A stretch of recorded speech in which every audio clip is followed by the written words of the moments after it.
Welcome to TNT Outdoors. I'm your host, Scott. Today we're going to be talking about cheap night vision.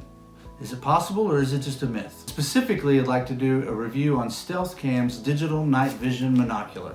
It's relatively inexpensive, almost cheap for night vision. I paid right at $120 at our local Walmart.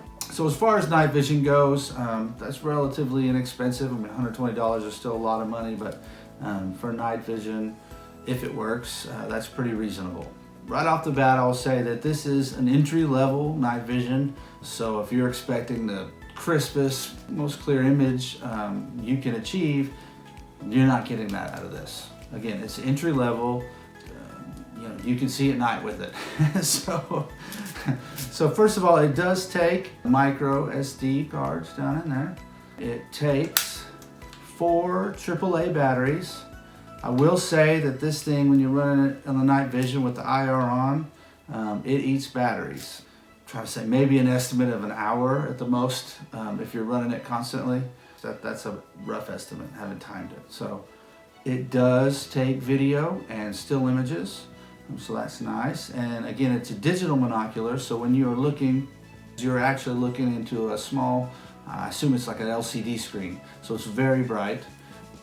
When you're looking into it, very bright on your eye. So when you take it off, especially if you're in pitch black, it does take a minute to get your eyes back adjusted, to where you can kind of see a little bit in the dark.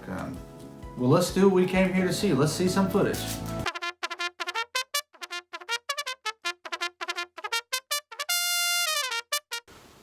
All right, we're here in the blind and let's see what it looks like. On there, just hold down the power. Power's up. Alright. We got a feeder down about 80 yards.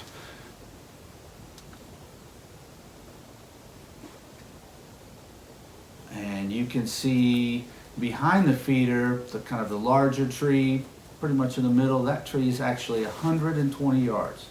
And you can see that even at that 120 yards, it looks like you could tell if there was a hog or coyote out there and be able to distinguish between what kind of animal it was. You can see from the image here, the comparison between the night footage and the day footage, that it's pretty good. Again, it's entry level. I focused as best I could here, and you probably have played with it a little bit more, maybe got it a little tighter as far as the focus, but I'm not looking to read a book at 80 yards. I'm just looking to see what's out there. Watch hogs or coons or look for coyotes, that kind of thing.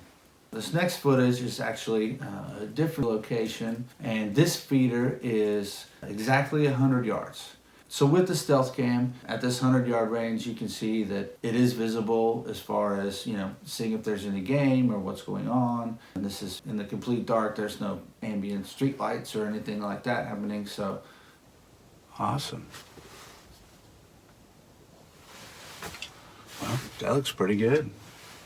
It's not bad. It does what I need it to do. You can definitely tell if there's a hog or coyote or raccoon, and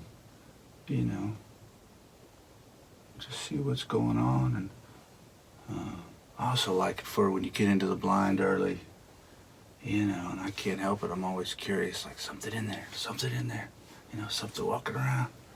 Even though it's not shooting light, I just like to look, It's just fun. It's just fun to see in the dark. The Stealth Cam, I give it a good review. I've only had it a couple of months, only used it a handful of times. Other than the battery life, which really sucks, because having to replace 4 of those AAAs quite often. Probably investing in some good rechargeables, if you're gonna use it a lot, would be a good idea. But again, for the money, as an entry-level night vision, it does exactly what I expected and would have liked it to do. It allowed me to see at night and see what's walking around, see what's moving. You hear noise, you're like, oh, what's walking around? What's out there? So it does that. I'm pleased with it. If I have any issues, I'll leave a comment or do an update video. If it blows up or something. So, having said that, well, thanks for joining. If you like these product reviews, we're also going to do head-to-head competitions, you know, things like which doe urine is best, which deer attractant is best, things of that nature.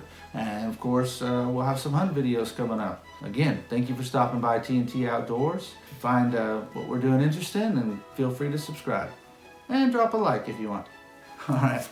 Thank y'all. See you later.